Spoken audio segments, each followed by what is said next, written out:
Please welcome President Level Blue, Sundar Annamalai.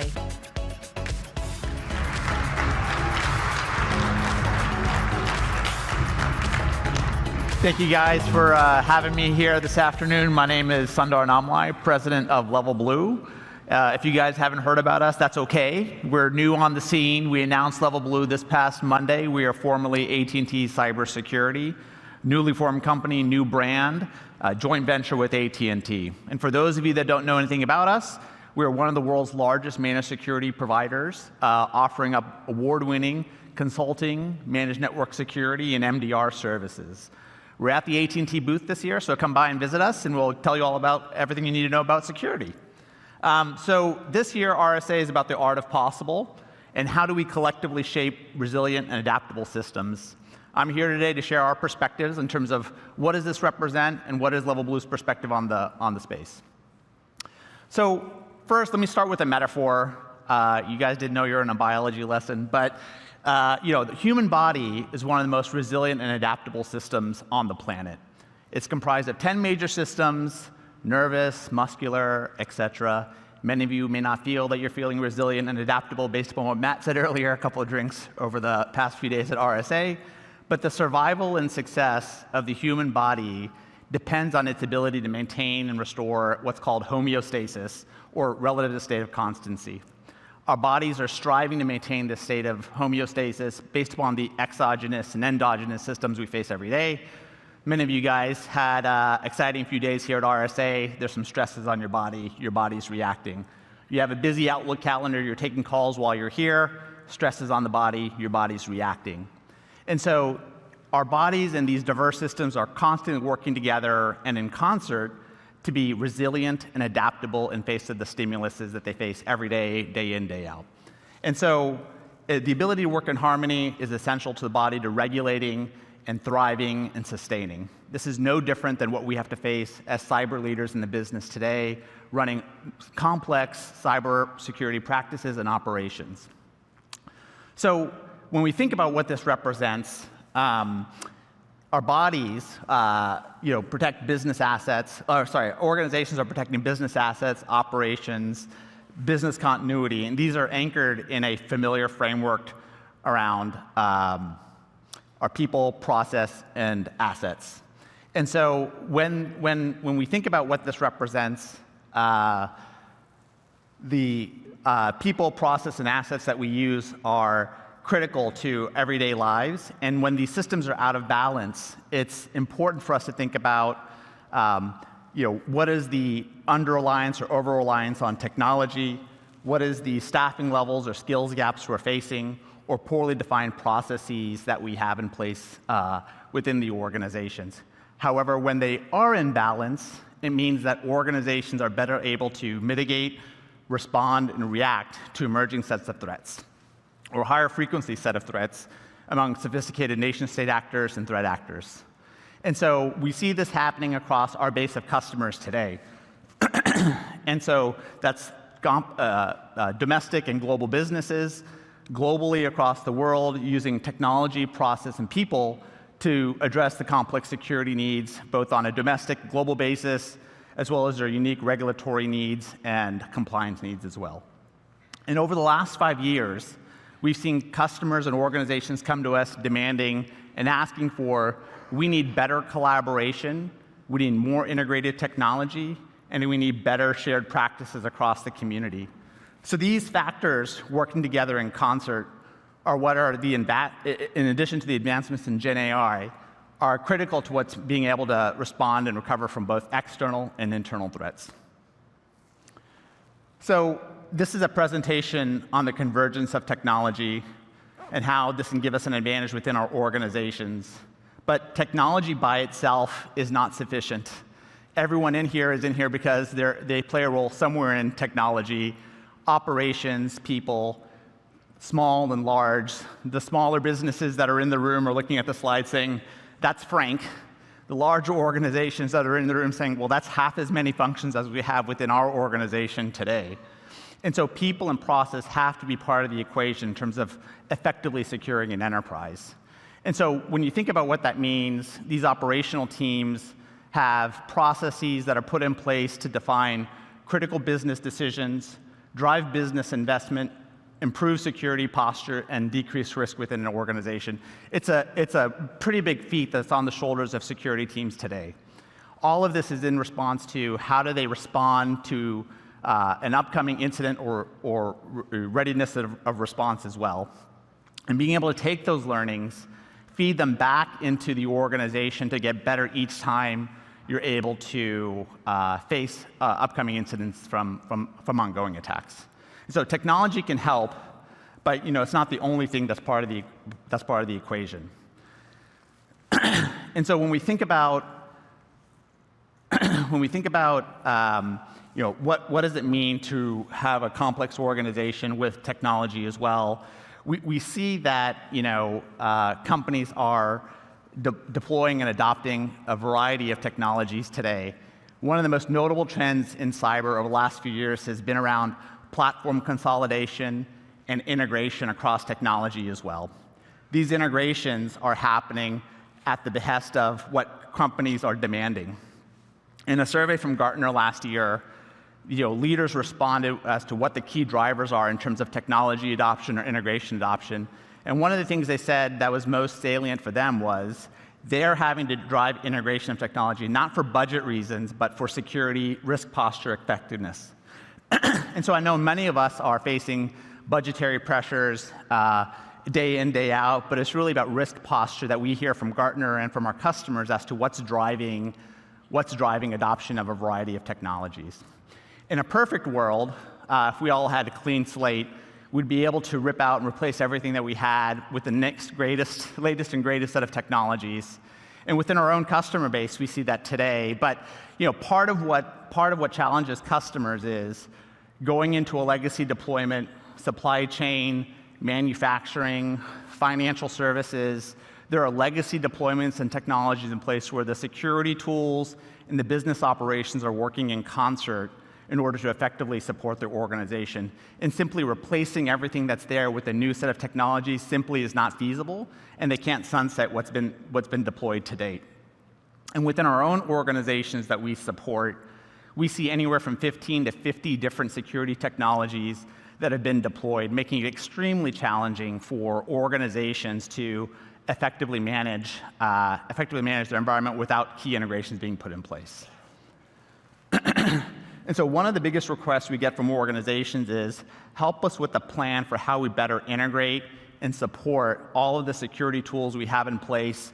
What are the new technologies we have to deploy? How do I integrate that with what I'm already doing? How do I put platforms together for improved visibility and coordination with all of the things I have to do to manage my enterprise? And these organizations are realizing that technology and bringing these security systems together, the people, the process, and the assets, are all what's required to achieve security homeostasis, if you want to coin that word. So that's a driver around what the board is asking of the company, what shareholders are asking of the company. You have the compliance and regulatory requirements that are also in place. And so all of these things together are putting pressure on the organization for the investments required and the balance required across security teams, security processes, and security technologies. And so we believe integration ultimately holds the power to help better integrate and provide the visibility to traditionally siloed security systems across the entirety of an organization. So, one of the things, what kind of security presentation would this be if I didn't show an architecture slide, right? And so, one of the things as a cyber community we've talked about is the potential for convergence over the last few years. But just recently, we've started to see that both the hardware, software vendors are starting to come together to open up platforms, both for their adjacent technology partners, for service providers like ourselves. But the driver behind all of this has always been the customer and organizations. They need better visibility to their environment, whether that's a legacy technology, a modern technology, the data exhaust from all of the platforms. And we, as an MDR provider, have close partnerships with a variety of the leaders in this space: S1, SentinelOne, Qualys, Tenable, Fortinet, Checkpoint, Palo, et cetera, and more. And we extend those capabilities of those platforms into our SOC operations teams. And we've developed deep integrations with those platforms approximately 50, but we've built over 700 different applications in order to ingest data, analyze data, and provide that extra level of support for our SOC operations teams. And so that's not because we just want to build applications. That's because customers ask us, we need better visibility to these environments. Can you make these connections for us? And that's what we've done. We call these Level Blue apps. And so within our ecosystem of solutions, our vendors that we support, all of this is aggregated in a way for us to drive better adaptability and resilience within our business systems. So these integrations give us better abilities to centralize the data from across any organization's environment. We anonymize that data in a way that lets us see unprecedented level of insights into what's happening within a customer's environment. So that's multi-cloud, multi-vendor, across endpoints, security tools, SaaS applications. All of that normalized data is providing a level of data exhaust that allows us to analyze and drive predictive intelligence into what customers are facing day in, day out. And centralizing this data is advancing everything that just Matt talked about. We have large language models, ML models, Gen AI models, all about helping our SOC analysts better support a customer and a customer's environment for what's on the horizon, what data intelligence do they need, and how do we drive predictive security operations on their behalf. So let's put this in context a little bit. So if we think about an organization that's monitoring just a single organization's environment, and so we'll use the example of a software-based supply chain attack, which is often very difficult to detect because a software-based supply chain attack often mimics what legitimate software looks like. So SOC analysts within a single organization environment will see the alert. The alert will say, hey, this software looks questionable. And the SOC analyst has a few choices to make. It looks like it's coming from reputable software. It looks like something that we use every day. What should I do with it? And so typically what will end up happening is the SOC analyst will close the alert, saying, hey, this is a false positive. This is standard software we use day in, day out. We shouldn't worry about it. And so that's ultimately what the risk might be, is you've approved and closed a false positive for a supply chain attack, and it's ultimately too late for the organization to act upon it. But when you contrast that with how a supply chain attack might work in a service provider standpoint like ourselves, we're able to see what's happening across a multi-customer environment. So as customers deploy our platform across a wide range of customers, we're analyzing what's happening out in the industry with threat intelligence feeds from OSI, open source intelligence, malware trackers, open threat intelligence platforms like OTX, which is a homegrown version, which is one of the largest in the world. So we're constantly searching for what is the malicious infrastructure that's constantly adapting day in, day out. That index, that catalog of all malicious infrastructure is constantly evolving. And then when we do get the alert that there is a potential software breach, we can correlate that between, hey, there's a malicious infrastructure traffic appearing in the customer's environment, and it looks like this legitimate piece of software over here is one of the sources for sending out traffic to the malicious infrastructure. This conflict is what our SOC operations teams jump on, respond to, collate, and they work with our Level Blue threat intelligence team in order to identify what's going on within a customer's environment. We should really dig into what this legitimate software looks like, ensure that it's something that we need to mitigate or block before we actually take any action against it.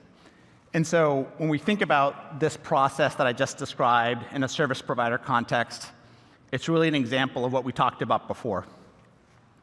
The SOC operations team, the processes that they use, and the technology platforms that they use are all coming together in terms of bringing people, process, and technology to achieve homeostasis within a customer's environment.